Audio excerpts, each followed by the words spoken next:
The official story of what happened on 9/11, backed by both the Bush administration and the Keane Commission's investigation, is as follows.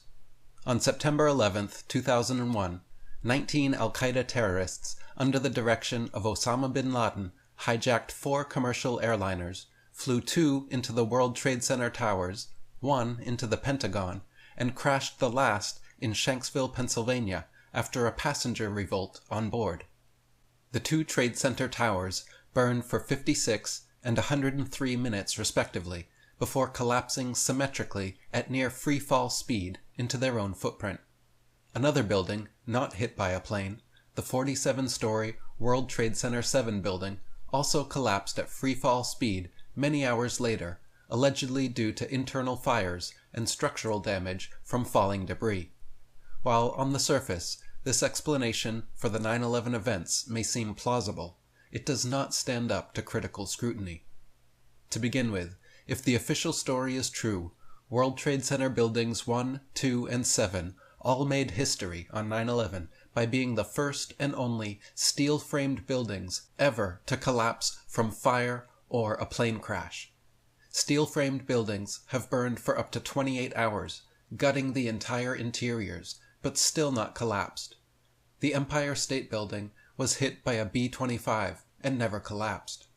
Hundreds of architects and engineers at ae911truth.org and World Trade Center designer and architect Minoru Yamasaki himself have expressed repeatedly that the World Trade Center buildings were specifically built to withstand an airplane collision of that magnitude. There even used to be an information sign at the top assuring visitors of just that. And since the buildings stood strong for a good hour after impact, it's safe to say the collapses were not caused by the plane crashes. The official story states that fires from burning jet fuel weakened the building's steel beams until they gave way and collapsed. In the past, all over the world, steel buildings have burned uncontrollably for over 20 hours, completely decimating every floor and still not collapsed. Not once in history had one fallen from fire until 9/11, when World Trade Center Buildings 1, 2, and 7 supposedly all did.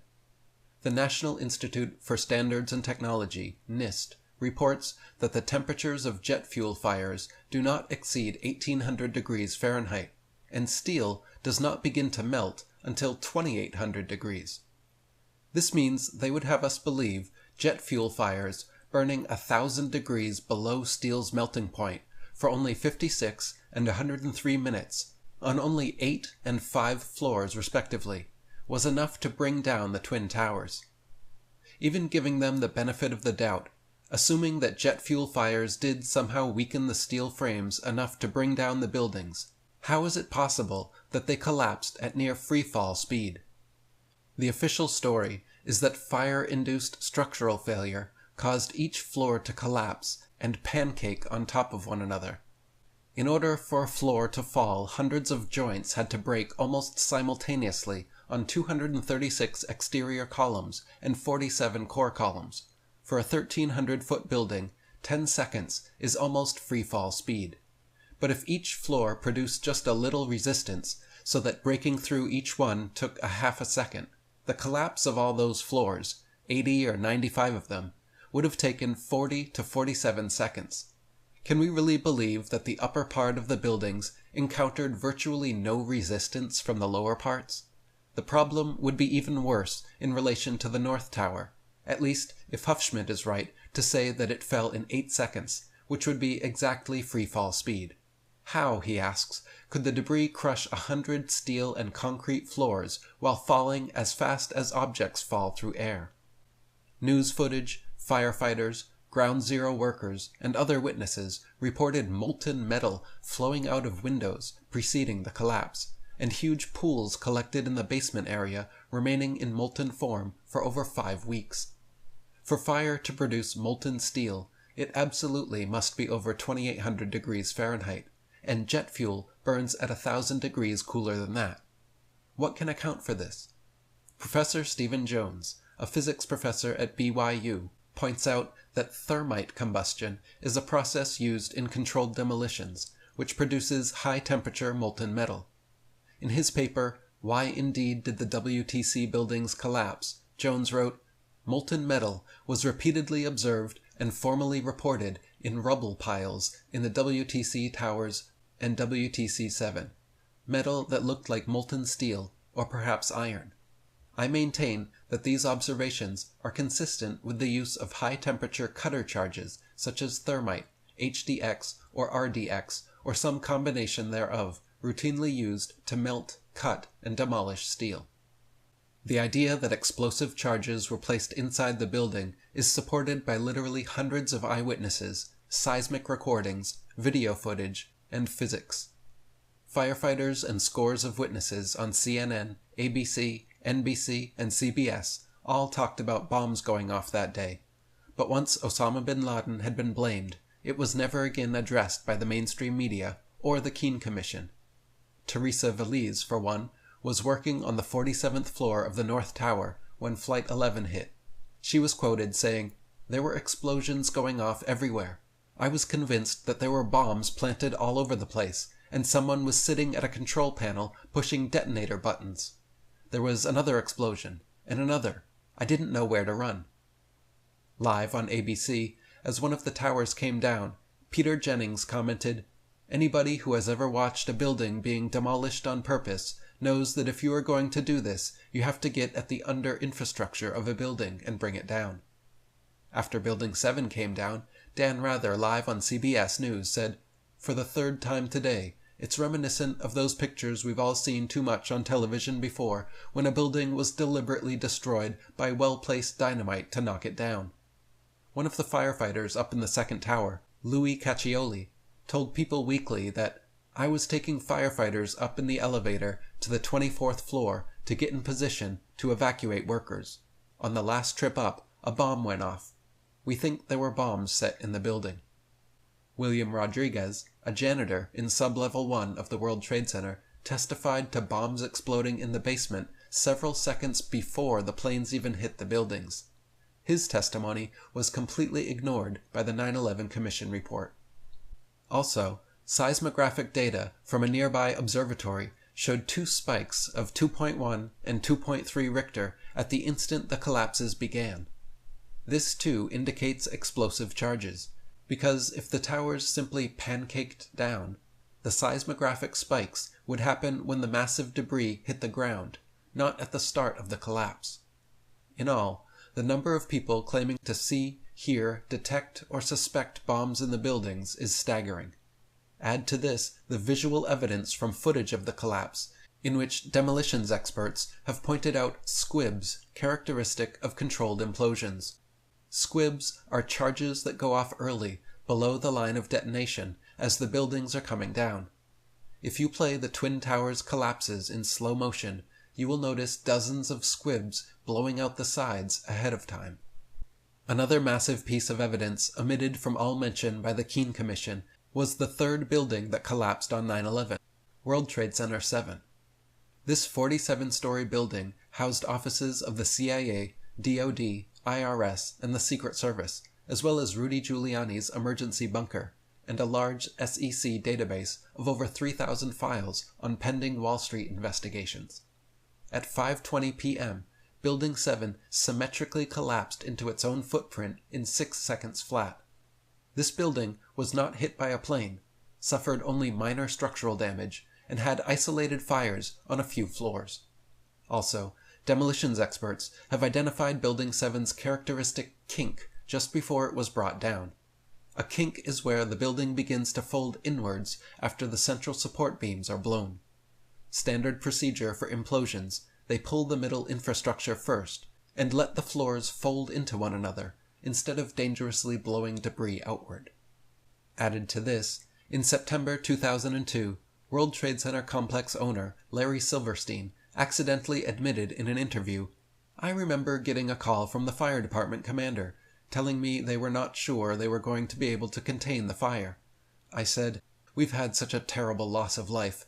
Maybe the smartest thing to do is pull it.' And they made that decision to pull, and we watched the building collapse." Since letting this slip in the interview, Silverstein has tried to explain away his statement, saying he meant pull the firefighters out, not pull the building down. but the fact of the matter is he said pull it, a common demolitions term, not pull them out, referring to firefighters. Later on in the same documentary, preceding the controlled demolition of World Trade Center Building 6, a cleanup worker even says, "We're getting ready to pull Building 6. It's typical jargon when imploding a building. In another interesting twist, the British BBC News actually reported on the collapse of Building 7 at 4:57 p.m., 23 minutes before it happened. As the journalist is talking about Building 7's demise, it can be seen still standing over her left shoulder. CNN also had a similar report an hour before World Trade Center 7 came down, saying, quote, "We are getting information now that one of the other buildings, Building 7, has either collapsed or is collapsing." Anyone else curious where CNN and the BBC are getting their information? A few miles away in Arlington, Virginia, the official story states that American Airlines Flight 77 was hijacked and crashed into the side of the Pentagon at 9:38 a.m. In the minutes preceding, the plane allegedly performed a highly technical 330-degree banking turn, descending 7,000 feet in 3 minutes at over 500 miles per hour. Many pilots have gone on the record stating that this is absolutely impossible, like commercial and Air Force pilot Russ Wittenberg, who told Wing TV, "Flight 77 could not possibly have flown at those speeds which they say it did, without going into high-speed stall. The airplane won't go that fast when you start pulling those high-G maneuvers. That plane would have fallen out of the sky." Assuming a hijacker really did pull off this impossible maneuver, by doing so, he stupidly took the plane away from important sections housing the Joint Chiefs and Donald Rumsfeld's office to a recently renovated, unimportant part of the Pentagon.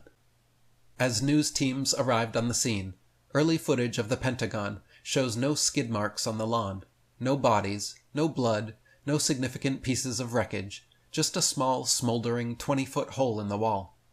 After reports of secondary explosions and the roof collapsing, the hole widened marginally, but even then remained far too small to account for a 155-foot long, 44-foot high, 124-foot wide, 100-ton Boeing 757. Small plane scraps were found inside and on the lawn, but most were small enough to be carried off by hand. There were no titanium engines, no indestructible landing gear, no major wing pieces, fuselage, or tail sections anywhere to be found. There were no bodies or blood anywhere either.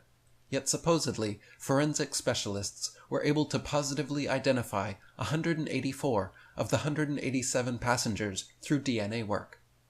80 CCTV cameras were watching the point of impact at the Pentagon, including security cameras at the nearby hotel and gas station, but employees said FBI agents came within minutes to confiscate their tapes.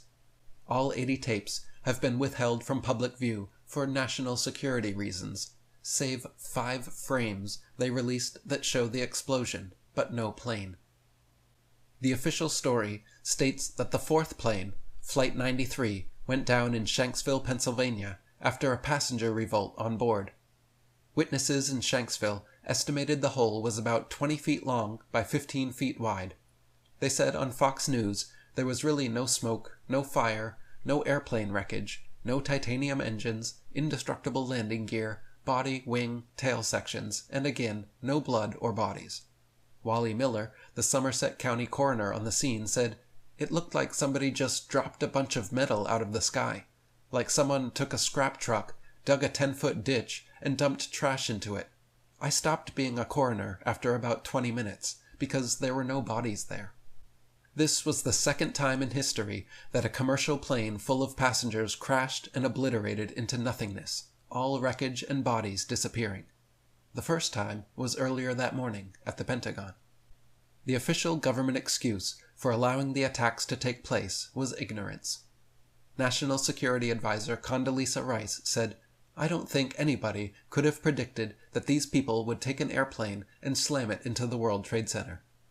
President Bush said his first reaction upon seeing a plane hit the tower was, "That's some bad pilot." Bush was busy with an elementary school photo op that morning. Even when his advisor told him of the second plane hitting the towers, he sat reading My Pet Goat for another 8 minutes. David Icke wrote. The president reportedly told the school's principal that a commercial plane has hit the World Trade Center and we're going to go ahead and do the reading thing anyway. Critics find this incredible. If the hijackings were unanticipated occurrences, as claimed, with one of the hijacked airplanes having already completed its terrorist mission, the country was suffering the worst terrorist attack of its history. And yet the commander-in-chief, rather than making sure that his military was prepared to shoot down all hijacked planes, sticks to his planned schedule. This photo opportunity involved, as indicated above, the president's listening to second graders read a book about a pet goat. After Bush had been in the classroom a few minutes, his chief of staff, Andrew Card, came in and whispered in his ear, reportedly telling him about the second attack. But the president, after a brief pause, had the children go ahead with the reading demonstration. Is it possible that Bush, Rice, Rumsfeld, and friends truly were ignorant of the impending 9/11 attacks? Take a look at this timeline of events leading up to 9/11 and decide for yourself. To begin with, most people are unaware that the Bush and bin Laden families have been close friends and colleagues for a long time. Back in 1976, Osama's older brother, Salim bin Laden, invested $50,000 in George W. Bush's budding Arbusto Energy Company. They met through fellow CIA employee and Bush family friend Jim Bath, who handled all the bin Laden family's American investments. By the late 1970s, the Bushes and bin Ladens already owned oil companies and airports together. Larry Klayman, president of Judicial Watch, among others, has confirmed that the Bush family also vacations with the bin Ladens and usually stays at their home when they are in Saudi Arabia. How many know that the Bush family and the bin Laden family have long been extremely close? Or that the former head of the family construction business, Salim bin Laden, brother of Osama, was an investor in President Bush's first oil company? Or that an investor in a later Bush company was Khalid bin Mahfouz, an associate of bin Laden, who was named by the U.S. State Department during the Clinton administration as a funder of the al-Qaeda terrorist network? Or that al-Qaeda was funded into existence by the CIA during the Soviet occupation of Afghanistan? Or that the al-Qaeda tunnel systems in Afghanistan were built by bin Laden construction with CIA money, funneled through Pakistan Military Intelligence, the ISI, which is the CIA branch in Pakistan. Since the late 1980s, the Bushes and bin Ladens have also worked together in the Carlyle Group, Washington, D.C.'s largest private equity firm, which deals in the industries of aerospace, defense, automotive, consumer, retail, energy, power, healthcare, real estate, technology, telecommunications, media, and transportation. In 1998 and 2000, George Bush Sr. traveled to Saudi Arabia on behalf of the Carlyle Group and met with the bin Laden family. Then, on the morning of September 11th, as the planes were heading for the towers, George Bush Sr. actually sat in the Washington Ritz-Carlton Hotel at a Carlyle Group meeting with Osama's brother, Shafiq bin Laden. The London Observer reported on this June 22, 2002. Quote, on 11th of September, while al-Qaeda planes slammed into the World Trade Center and the Pentagon, the Carlyle Group hosted a conference at a Washington hotel. Among the guests of honor was a valued investor, Shafiq bin Laden, brother to Osama. The Wall Street Journal later called for Bush Sr. to resign from Carlyle Group. He never did, but for fear of bad publicity, the bin Laden family formally sold their investments back to the firm in October 2001. They went on national TV calling Osama the black sheep of the family, effectively disowned and washed their hands of responsibility for him. Nowadays, bin Laden Construction still builds most United States military bases in the Middle East, North Africa, and Central Asia, including the bases in Iraq. The Carlyle Group also has very close links with the bin Laden family, who have been both clients and investors. Father Bush has been a paid consultant to the bin Laden Group. Reports in the Wall Street Journal say these Carlyle investments have been earning the bin Laden family some 40% a year on their money since 1995. The Carlyle Group is the biggest defense contractor on Earth, and the majority owners are the Bush family and the bin Laden family. Both families are profiting hundreds of billions of dollars off America's foreign policy, and Carlyle's earnings continue to rise since 9/11. Osama bin Laden was the 17th of 52 sons of construction baron Mohammed bin Laden. Back in 1979, the CIA paid Osama to recruit and train al-Qaeda fighters. When Bush became CIA director in the 1980s, they recruited Osama, al-Qaeda, and the Taliban in Afghanistan to run their opium trade. Everything changed, however, on December 4, 1997, when American oil barons proposed the Afghanistan oil line to the Taliban, who turned it down after demanding too large a share. A BBC headline from that day read, "Representatives of the Taliban are in Texas visiting the headquarters of Unocal." The proposed pipeline was to be built by Halliburton, whose CEO at the time was none other than Dick Cheney. Shortly after this, the media began labeling the Taliban as terrorists. In 1999, NORAD performed exercises in which hijacked airliners were used as weapons to crash into targets, one of them being the World Trade Center. A USA Today article from March 18, 2004 read, "In the 2 years before the September 11th attacks, the North American Aerospace Defense Command conducted exercises simulating what the White House says was unimaginable at the time: hijacked airliners used as weapons to crash into targets and cause mass casualties. One of the imagined targets was the World Trade Center." In September of 2000, Rebuilding America's Defenses was published by Dick Cheney, Donald Rumsfeld, Paul Wolfowitz, Jeb Bush, and others from the Project for a New American Century team. In it, they said regarding their plans for the Middle East that, quote, "The process of transformation, even if it brings revolutionary change, is likely to be a long one, absent some catastrophic and catalyzing event, like a new Pearl Harbor." On October 24, 2000, Mascal was a Pentagon training exercise that simulated a Boeing 757 crashing into the building. Back in 1989, Charles Burlingame, an ex-Navy F-4 pilot who worked at the Pentagon for 17 years, also participated in an earlier version of Mascal, crashing simulated planes into the Pentagon.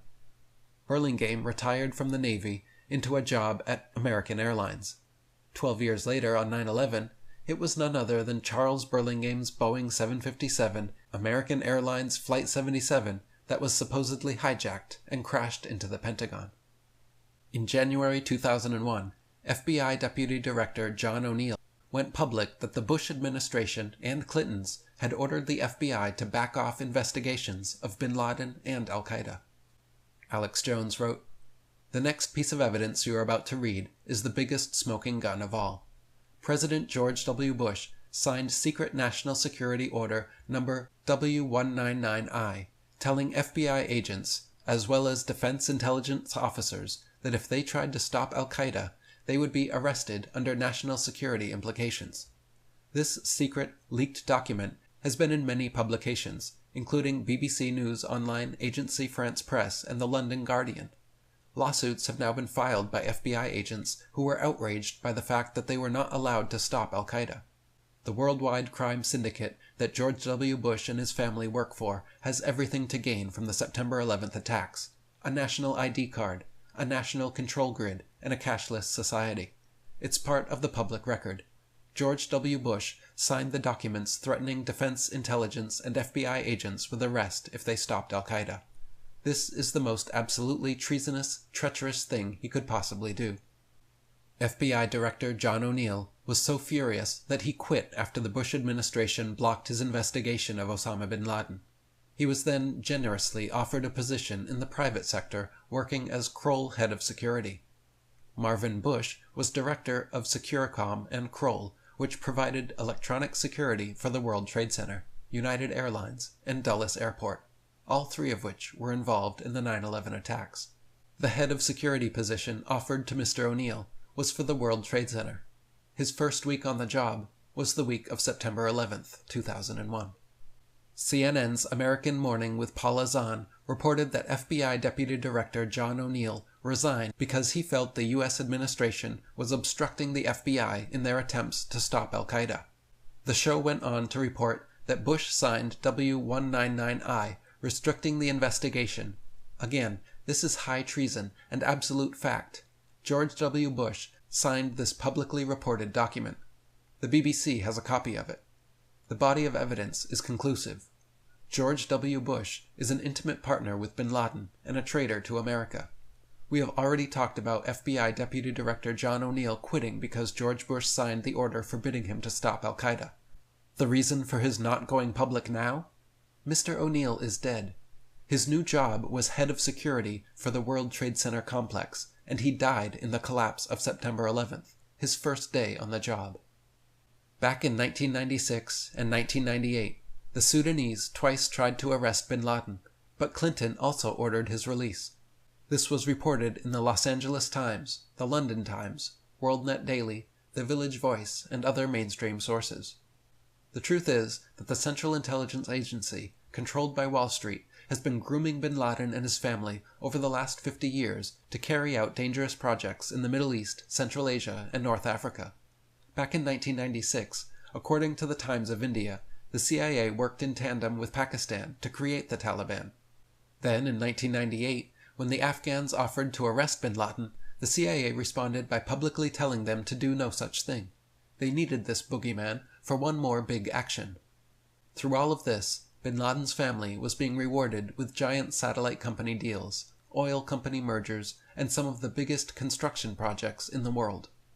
In May 2001, the Bush administration gave $43 million in aid to the Taliban. In June, German intelligence, the BND, warned the CIA that, quote, Middle Eastern terrorists are planning to hijack commercial airlines to use as weapons to attack America.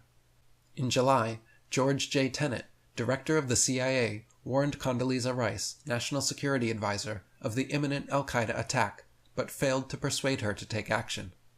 On July 4, 2001, Osama bin Laden, wanted since 1999, was on dialysis at an American hospital in Dubai, where he was visited by the local chief of the CIA. Alex Jones wrote, Shortly after September 11th, witnesses came forward documenting for the record the fact that bin Laden met with the CIA section chief for 10 days in Dubai in the American hospital. French intelligence was so upset by what they had learned that they purposely published media reports prior to September 11th, specifically warning that bin Laden was planning to hijack aircraft and fly them into tall buildings in downtown Manhattan, as well as the Pentagon. On July 24th, World Trade Center owner Larry Silverstein took out a $3.5 billion insurance policy on the entire complex, which specifically covered acts of terrorism. On August 6th, President Bush's own daily debriefing memo was headed, Bin Laden determined to attack within the United States. Also, in August, the FBI arrested a Muslim militant linked to bin Laden in Boston. French intelligence confirmed the connection, and the FBI learned he had been taking flying lessons and possessed Boeing aircraft and flight training manuals. Later, in August, Russian President Vladimir Putin himself ordered Russian intelligence to warn the U.S. government of imminent attacks on airports and government buildings. Putin later stated, I ordered my intelligence to warn President Bush in the strongest terms that 25 terrorists were getting ready to attack the U.S., including important government buildings like the Pentagon. The head of Russian intelligence said himself, We had clearly warned them, the U.S., on several occasions. Israel's Mossad intelligence agency also met with the CIA in August regarding the proposed 9/11 attacks. Egyptian President Hosni Mubarak says that he gave the United States specific warnings that something big was going to happen in New York 12 days prior to September 11th. In an interview in December of 2001, he stated, We expected that something was going to happen and informed the Americans. We told them. Other warnings were ignored from Russia, Israel, Germany, and France. On September 14, 2001, Ananova News Service reported that German police confirmed that an Iranian deportee phoned warnings to U.S. police agencies, including the Secret Service, about the impending attack on the World Trade Center. A month before the attacks, Israeli intelligence warned U.S. intelligence of al-Qaeda plans to attack highly visible targets like the Pentagon, World Trade Center, White House, and CIA headquarters. Dr. Tatanya Koragina, a leading Russian economist in Vladimir Putin's inner circle, in an interview with Pravda on July 12, 2001, stated that America was a giant financial iceberg and that a private $300 trillion group working towards world government was going to launch an attack on the U.S. financial system. During this interview, she also stated that the attack would come in the next few months. An anonymous listener to a Cayman Islands radio station wrote a letter 2 weeks before the attack, which was passed on to a Cayman government official. The letter stated that agents of Osama bin Laden had entered the U.S. and were about to carry out an attack via an airline or airlines. Just a week before 9/11, World Trade Center occupants Zim Israeli Shipping Company suspiciously broke their lease, packed up, and moved out after paying a $50,000 penalty for breaking their contract. Then, on September 6th, there were 4 times the normal amount of put options, bets to go down, placed on United Airlines stock. The next day, more than 5 times the usual put volume was placed on Boeing stock. And on September 10th, American Airlines had nearly 11 times its daily put average. No other airlines showed such anomalies. CIA Executive Director Buzzy Krongard was implicated along with a few other CIA-related investment firms as being the one who placed the UA put options, but as of yet, no further investigations have been made. Newsweek twice reported that top Pentagon officials had got a warning of the impending attack on September 10th and canceled their flights for that day. This confirms that these officials knew both the locations of the imminent attack and the method of using jetliners as bombs. Not only did a group of top Pentagon officials cancel their 9/11 flights, Mayor Willie Brown, author Salman Rushdie, and Attorney General John Ashcroft all said they were specifically warned not to fly. None of them will divulge sources, but Brown said he was warned by an unspecified federal agency. Rushdie was temporarily banned by the FAA, and Ashcroft cited an FBI threat assessment saying he had been advised to travel only by private jet for the remainder of his term. During a CBS interview with Dan Rather, Tom Kennedy, a spokesman for FEMA's National Urban Search and Rescue Team, let it slip that they were sent out to New York City on September 10th. Tom Kennedy said to Dan Rather, "We're currently one of the first teams that was deployed to support the city of New York in this disaster. We arrived on late Monday night and went right into action on Tuesday morning." Paul Joseph Watson wrote, "The National Security Agency intercepted 2 messages on September 10th, indicating a significant event was to take place the next day. The messages were in Arabic and stated, 'Tomorrow is 0 hour,' and 'The match begins tomorrow.' The majority of communication took place between Khalid Sheikh, one of the chief 9/11 planners, and Mohammed Atta, the lead hijacker. NSA intercepts also detected multiple phone calls from Abu Zabida, bin Laden's chief of operations, to the United States. Over 30 messages in all had been received by the NSA from May to September, indicating an imminent attack."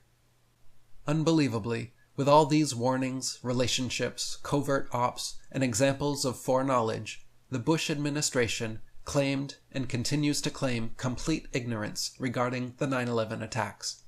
On that very morning, once again, NORAD and the FAA were running suspicious drills. Operation Vigilant Guardian and Northern Vigilance moved New York and D.C. fighter planes hundreds of miles away where they performed training exercises involving hijacked planes. British MP and Blair cabinet minister Michael Meacher in the London Guardian said, "The first hijacking was suspected at not later than 8:20 a.m., and the last hijacked aircraft crashed in Pennsylvania at 10:06 a.m. Not a single fighter plane was scrambled to investigate from the U.S. Andrews Air Force Base, just 10 miles from Washington, D.C., until after the 3rd plane had hit the Pentagon at 9:38 a.m. Why not? The FAA and NORAD essentially stood down that morning. Any other day, when planes go off course, fast movers are scrambled within 10 minutes to liaison. That is standard procedure and had already happened 67 times in 2001 alone. Why was 9/11 any different? When giving evidence to the 9/11 Congressional Commission, Secretary of Transportation Norman Mineta stated that Dick Cheney knew of the plane heading for the Pentagon but purposely ordered the stand down. Quote, "There was a young man who had come in and said to the Vice President, 'The plane is 50 miles out. The plane is 30 miles out.' And when it got down to 'the plane is 10 miles out,' the young man also said to the Vice President, 'Do the orders still stand?' And the Vice President turned and whipped his neck around and said, 'Of course the orders still stand. Have you heard anything to the contrary?'" Well, at the time, I didn't know what that all meant. Norman Mineta's testimony was completely ignored by the Keene Commission report. Former White House counterterrorism expert Richard Clarke told Vanity Fair that on the days following 9/11, when all commercial flights were down, the Bush administration allowed at least 4 private flights with about 140 Saudis, including over 20 members of the bin Laden family, to escape the U.S. without being interviewed or interrogated by the FBI. Not long after, it came out many of the supposed hijackers were or are still alive. Paul Joseph Watson wrote, "As is now well known, at least 8 of the September 11th suicide hijackers either died before the event or are actually still alive. This isn't some kind of internet conspiracy theory. It's been reported in mainstream media across the world. Furthermore, 4 of the 5 named Flight 11 hijackers are still alive and could not have been on the plane that hit the North Tower. Beside the fact that according to their flight school instructors, they could barely fly a Cessna, never mind a Boeing 767. It has been confirmed that 7 of the alleged hijackers are still alive and well. Another one had died already in 2000. The Bush administration and Keene report have nothing to say on this matter. On top of this, September 15, 2001, it came out in Newsweek that 5 of the alleged hijackers may have trained at U.S. bases. Shortly after, the Pensacola News Journal confirmed that 3 of the hijackers were trained at the Pensacola NAS in 1999. In the following months, it got out that the CIA had been tracking 2 of the hijackers for 4 years, and had actually helped getting visas for all 19. Alex Jones wrote, "It emerged in May of 2002 that the Central Intelligence Agency had officers and assets shadowing 2 of the hijackers. Newsweek ran the headline, 'The Hijackers We Let Escape,' reporting the fact that the CIA followed these 2 men into Malaysia, where they had a meeting with senior leaders of the Al-Qaeda in 2000. The CIA flew out of Los Angeles, closely tracking Al-Qaeda Pakistani intelligence useful idiots Nawaf al-Zami and Khalid al-Madar. Both men attended what the FBI called an Al-Qaeda summit. The American people were shocked to learn that the CIA had been following the hijackers for 4 years. Even after their meeting in 2000 with the leadership of the Al-Qaeda, al-Hazmi and al-Madar were allowed to return to the United States to enroll in flight schools. Reports in the BBC and Washington Times confirmed that the CIA had pressured U.S. embassies abroad and the INS to issue visas for all 19 of the hijackers. The government claims that the lead hijacker, Mohammed Atta's suitcase, was accidentally not loaded onto the flight that day. Inside it, investigators say they found the Quran, a video on how to fly commercial planes, and a fuel consumption indicator. The night before, he also accidentally left a Quran in a Florida strip club. Then another Quran and an Arabic flight manual were found in his rental car. Why didn't he take a taxi? If he was such an Islamic extremist and about to take his life for his religion, why was he at a strip club? And why did he bring his Quran inside? It also came out that Mohammed Atta was wired $100,000 by the CIA through the ISI.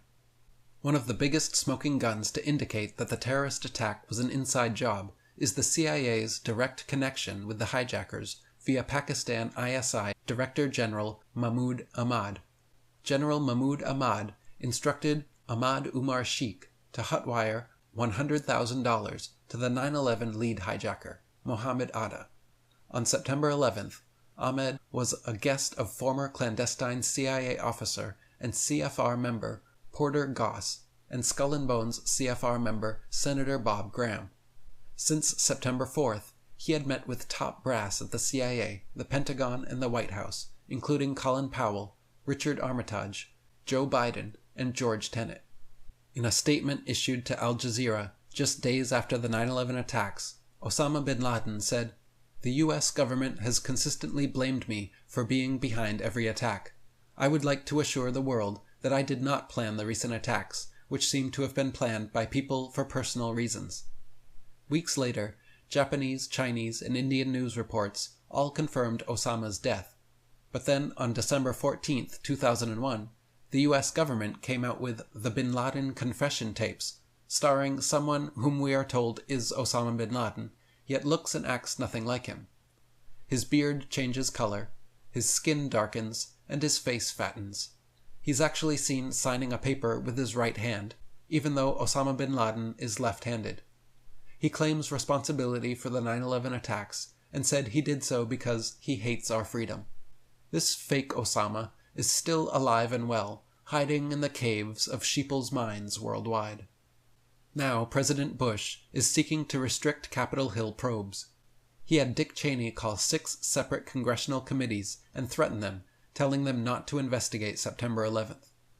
It took 9 days until an investigation was ordered into Pearl Harbor. It took 7 days until an investigation was ordered into JFK's assassination. It took 7 days until an investigation was ordered into the Challenger. It took 6 days until an investigation was ordered into the Titanic.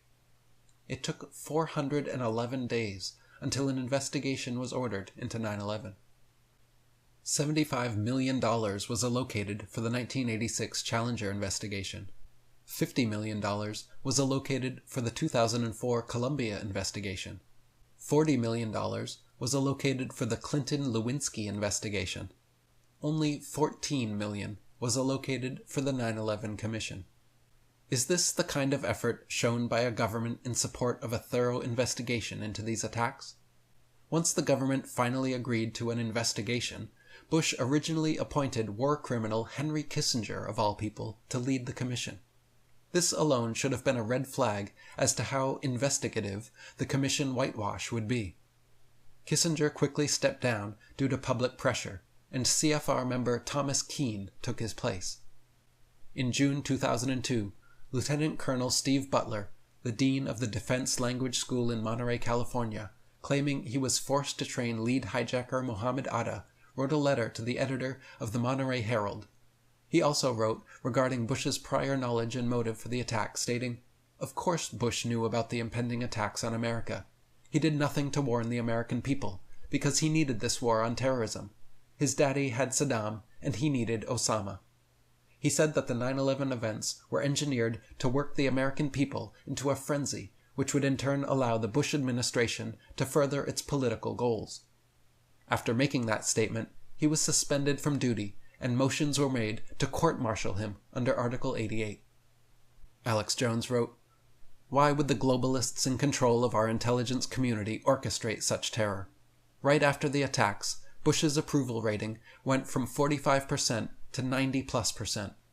The USA Patriot Act, which effectively eviscerated the Bill of Rights and the Constitution, was passed, radically expanding the scope of the already colossal police-state complex. Their cashless society, compact city control grid is accelerating into place as Americans scramble for security." And David Icke wrote, "Indeed, it almost seems to be a requirement or admission into public discourse to announce that one rejects conspiracy theories. What is the logic behind this thinking? It cannot be that we literally reject the very idea that conspiracies occur. We all accept conspiracy theories of all sorts. We accept a conspiracy theory whenever we believe that 2 or more people have conspired in secret to achieve some goal, such as to rob a bank, defraud customers, or fix prices. It is false to suggest that those who allege that the attacks occurred because of official complicity are conspiracy theorists, while those who accept the official account are not. People differ on this issue merely in terms of which conspiracy theory they hold to be true, or at least most probable. According to the official account, the attacks of 9/11 occurred because of a conspiracy among Muslims, with Osama bin Laden being the chief conspirator. Revisionists reject that theory, at least as a sufficient account of what happened, maintaining that the attacks cannot be satisfactorily explained without postulating conspiracy by officials of the U.S. government, at least in allowing the attacks to succeed. The choice is, accordingly, simply between some version of the received conspiracy theory and some version of the revisionist conspiracy theory.